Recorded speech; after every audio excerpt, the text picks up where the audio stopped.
In the past 2 years, AI is all the rage, and SEO is changing into more generative AI, and it's constantly evolving.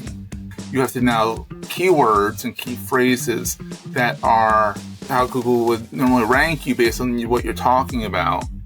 Now it's being sucked into AI at the top of Google now. On most queries, there is an AI bot that will spit out all the information before they even get to your site. Now you want to be one of those citations that it says, I got this information from this site. So if people want to read more, they click through to your site. A lot of people now are realizing that they can't just rely on social media as well to be their hub of where their content goes. They need to own their audience. Sharing your knowledge through email as well as social media is incredibly important now, because you don't own your LinkedIn graph. You don't own your Facebook. And if you get on the wrong side of their algorithm, they won't show your stuff. And if you get on the wrong side of their trust and safety for whatever reason, they kick you out, and there goes your whole network.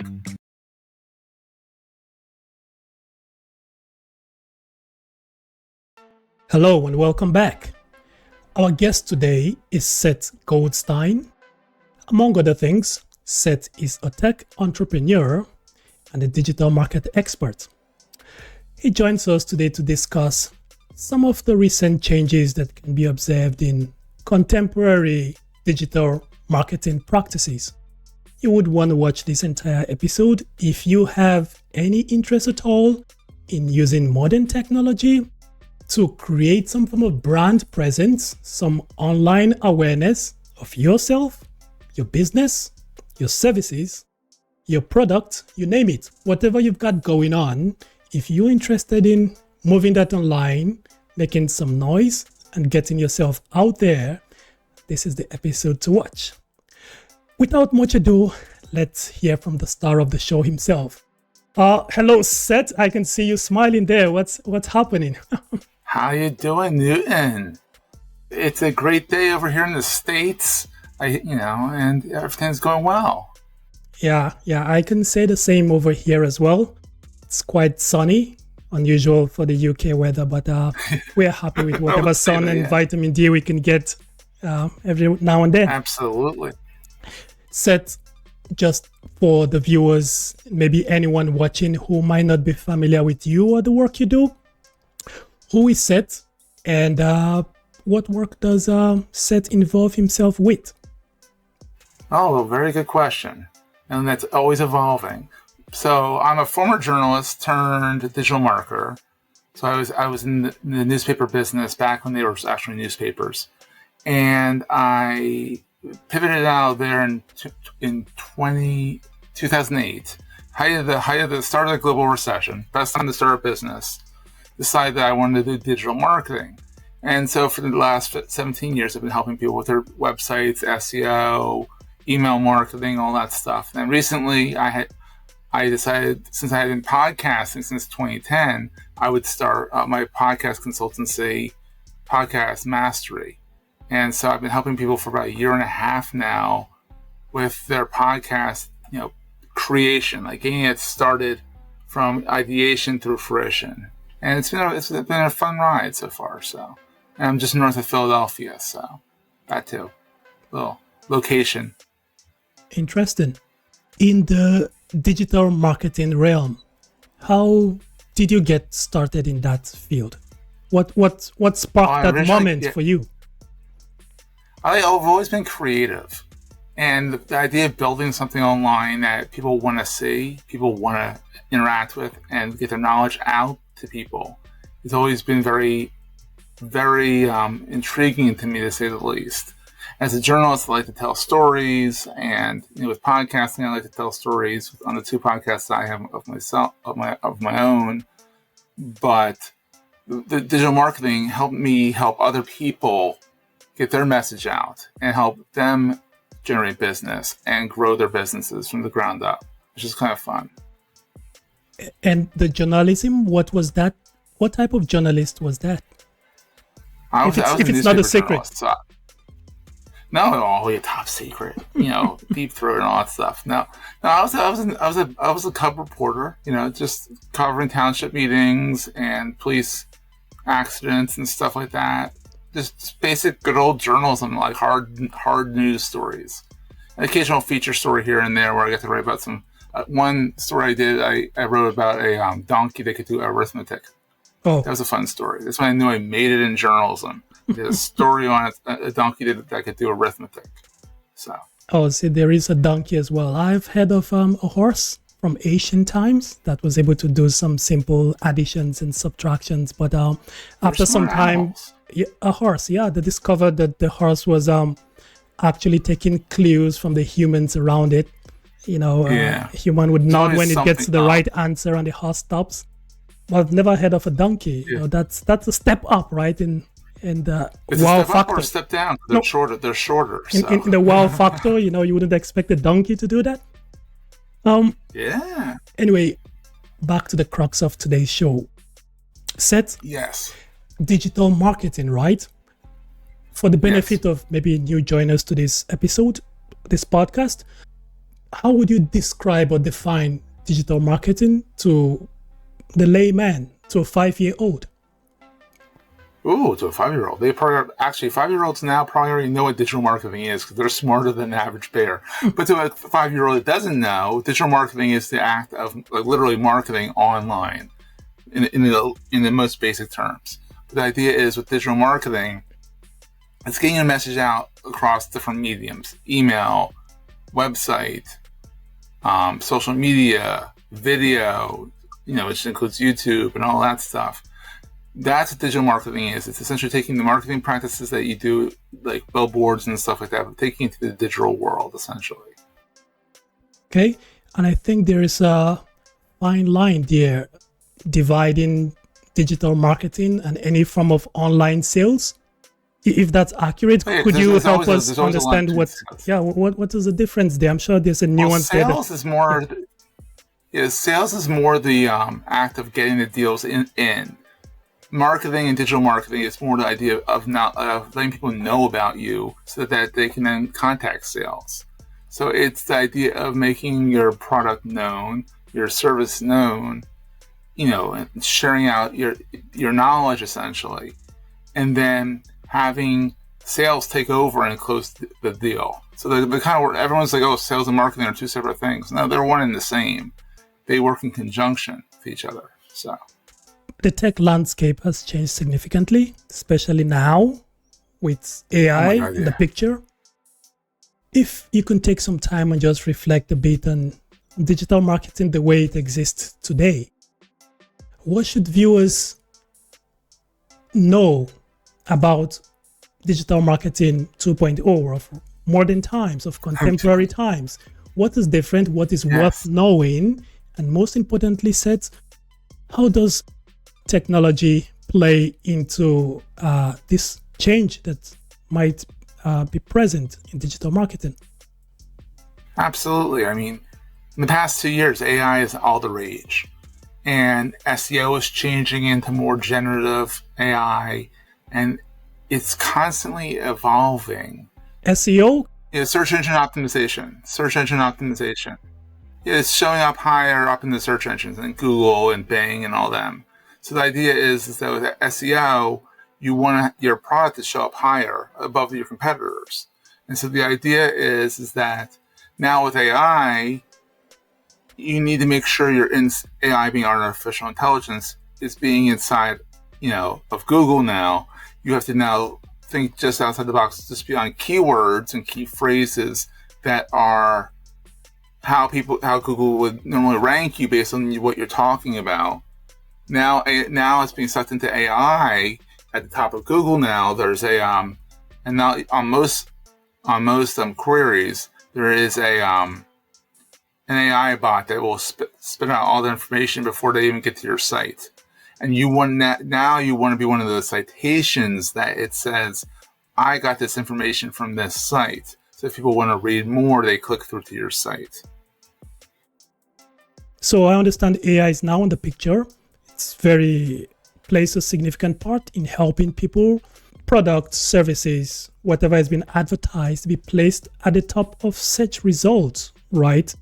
In the search engines, SEO, as you mentioned.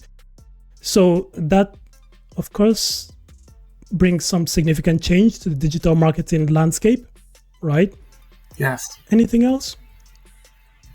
Oh, yeah, definitely. I mean, AI is changing things, with search, on the idea of a lot of people now are realizing that they can't just rely on social media as well to be their hub of where their content goes. They need to own their audience.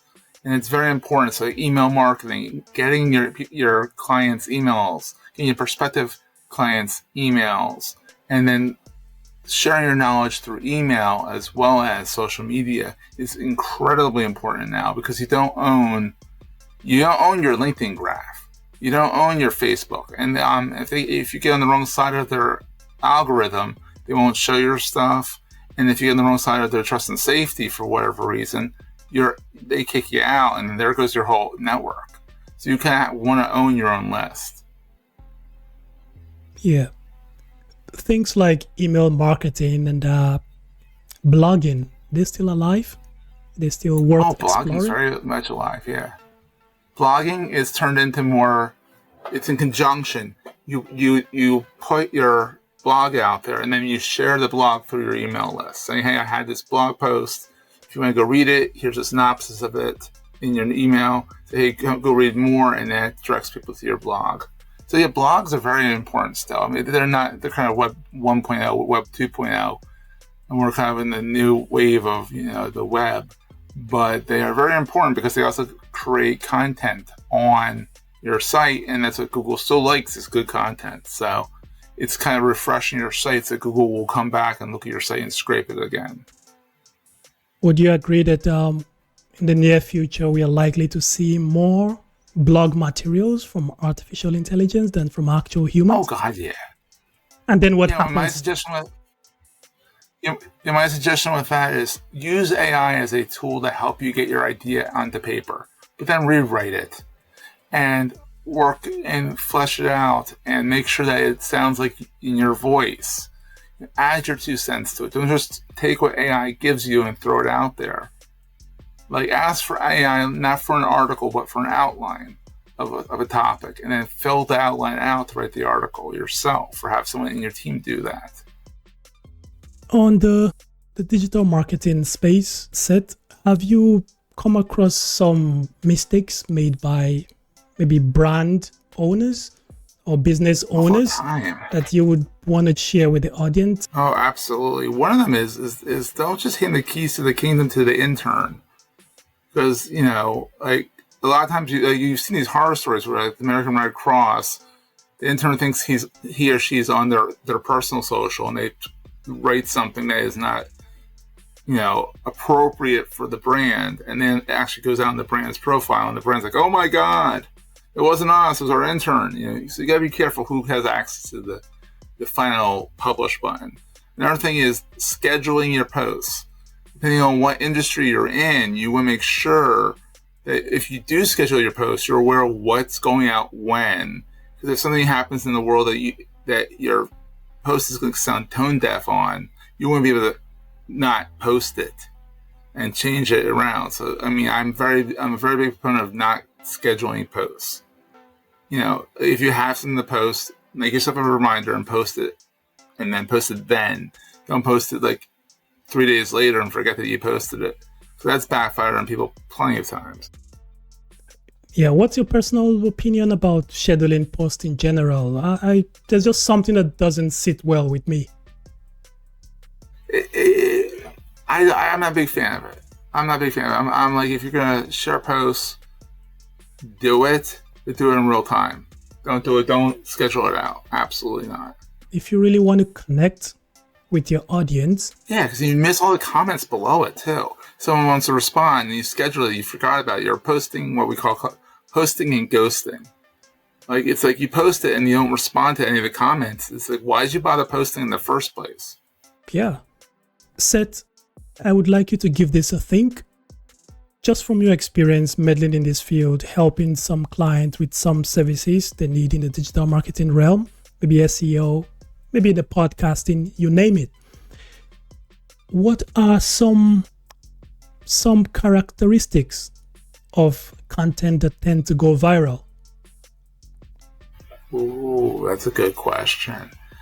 It's hard to find the virality in things. Sometimes things will go viral and you'll be like, I wasn't planning on that going viral. I didn't know that was going to go viral. And it's like, okay, apparently people that resonate with people. There's really no set recipe to make stuff go viral. Everyone's like, I want to do a viral video. Well, that's great. You want to do a viral video. There's no guarantee you're going to get that to be viral. It's got to be catchy. It's got to resonate with people, and people will have got to want to share it. And you might something's catchy and shareable, but if no one else thinks it's catchy and shareable, it's not going to hit. So would you say it's probably best to create as much content as you humanly can and just hope for the best? Oh, it's definitely quality over quantity. You don't want to just throw stuff at the wall and see what sticks. You want to, try different things, but focus on the quality of it and put out a few posts that make sense versus stuff that is just junk. I would say find a happy medium between the two. I would say, what are you capable of producing and how often can you produce? But don't put crap out there. But don't spend like months on one piece of content because then you're taking too much time. So it's a happy medium between quantity and quality. You have to put out on a regular schedule, regular cadence, so people know like, oh, every Thursday, Seth has a good podcast that comes out and that I want to listen to. Or every, Thursday there's a new YouTube video from this creator that they know to go back and look at the channel at that time. So consistency is more the key to this. So people know that, all right, that didn't hit with me. It might have hit with Joe, but it didn't hit with me. That's fine. But then there's another chance next week to see if that one's going to hit and adjust and look at your analytics and all that stuff. So, just looking at the digital market landscape, do you happen to have a good idea of how the career landscape looks like? What are some opportunities for anyone watching this to maybe capitalize on these new trends that we are observing, the digital marketing space, and probably build some lucrative career out of it? Know AI. Don't ignore AI. Figure out how to use AI to augment what you do already and implement it that way. Because, AI is here to stay. As much as we might like it or not like it, it's here to stay. And if for some reason you don't know AI, and everyone's going to want you to know something about ChatGPT, Perplexity, all these other platforms out there, it's going to be an issue. And in the knowing the AI, are there some areas they could focus on in particular? Learn how to prompt correctly. Just play with the tools. They all have free tiers. Play with them, see what comes out, adjust, and keep adapting to like, oh, this worked better. This got me more of the response I wanted than something like a 2-word prompt. Sometimes you already have a full paragraph. Sometimes it's a 2-word prompt that gets you what you need. And no one really knows what's going on inside these AI systems. Even the people who built them don't know exactly how these are working, which is kind of scary. Seth, for someone starting out today to create an online presence for themselves, with little to no budget at all, is there some advice you could dish out to such people on how to go about creating this presence properly, a presence that can stand the test of time? Of course, not creating a fake influencer type of image. No, don't do anything fake. Yeah. And considering how digital marketing is different today, there's some tips we could give to people watching this, looking to create that online presence, brand awareness properly, and capitalize off today's technologies? Oh, absolutely. What you would need to do is just literally start posting. Just start trying things out. Don't sit on your hands and say, well, I'm not sure how to get started. Just get started. But posting where though? Well, it depends on it really depends on where your audience hangs out, where their watering hole is. So if you're trying to get B2B stuff, I would say LinkedIn. If you're trying to be B2C, business to consumer, or trying to do consumer to consumer, or just kind of just be out there with your brand, Instagram, TikTok, even Facebook, as much as I'm not a big fan of Facebook anymore, but like even Facebook proper is a great place to be if you're more B2C or C2C, trying to put stuff out there. But ultimately, you just have to start posting. I mean, there's other tools out there that like the Fediverse out there, like Mastodon and Blue Sky, and they have their own communities, and that's where you find your community. That's where you post. Yeah, just trying to paint the picture. So essentially, it's pick a platform that fits your message and go crazy. Start posting. Strike a balance between quality and quantity, right? But be frequent and consistent as much as possible. And be patient. And be patient with it too. Like, it's not going to happen overnight. Even if you hit a viral video overnight, the people who then follow you and stick around is not necessarily going to be overnight. It might be a few weeks, a few months, even a year for you to get major traction on that platform. So patience. Patience is a virtue, as they always say. Let's say you're looking to start a digital business today. Which digital business would you pursue and why? Oh, that's a good question. I would say something digital product-wise, like an ebook or e-course, something that people can like pay you for it, and sink their teeth into and learn something tangible that they could bring to their business. So if you're a psychologist, top 10 reasons, here's an ebook on ebook on the top 10 things you can do to make sure your kid behaves better. Or I have a free ebook that that people can get. It's like the Podcasting 101, which is it's a 17-page, 18-page ebook that people can download, and it just gives them the basics of podcasting, the gear they should get, and all that kind of stuff. They give me their email address. I give them the ebook for free, and then that creates that community around the email list of me owning the community of people that I gave them value. They gave me value back. And now we have a community and more communication. So digital products, I think, are going to be the big thing going forward. Couldn't agree more. Do you have like some favorite platforms in mind, using maybe Amazon to sell them and maybe Facebook for growing the community? But growing the community, you want to make sure you get the email addresses. You want to make sure you get people's email addresses because you want to stay in touch with people. And so even if you give away the product, the first part of the product, in exchange for an email address, and say, hey, there's more to this in the follow-up email. If you want to pay $29 or 29 pounds a month for the access to the whole library, there's ways to go about doing that. Digital products are the way to go, in my opinion. It's a tradition on this podcast where at the very end, we ask the guests to mention the biggest career mistake they ever made in their along their career path. So what was the biggest mistake you've ever made, if you don't mind sharing, and what lesson did you learn from it? Yes, it was overdoing the journalism. Like, I was young, I was right out of college, I loved it. I didn't take breaks. I would go into the newsroom and work 12, 14-hour days, 6 days a week, even sometimes 7 days a week, because I loved it. And it was fun and I enjoyed it, but I overdid it. I overdid something that was fun so much that I gave myself PTSD from the job, to the point where I burned out and I decided, hey, I need to change careers. It's like, yeah, you might love what you're doing, but take breaks. Take mental health breaks. Go out for a walk. Take a vacation. Listen to your body. And when your body is saying you need to take a break, take a break. Don't do what I did and just go headlong into something and just keep going. Because eventually you are going to burn out, burning the candle on both ends. Seth, anything else you want to get out there before we pull the curtains? Just find me online. I'm everywhere. Connect with me. I don't bite. I'm literally, if you want to find out where I hang out online, just go to social.sethgoldstein.me. All my links are there. Links to the companies, links to my ebook, all that stuff's right there. social.sethgoldstein.me. The link is going to be in the description nonetheless. Yeah. So anyone can find you.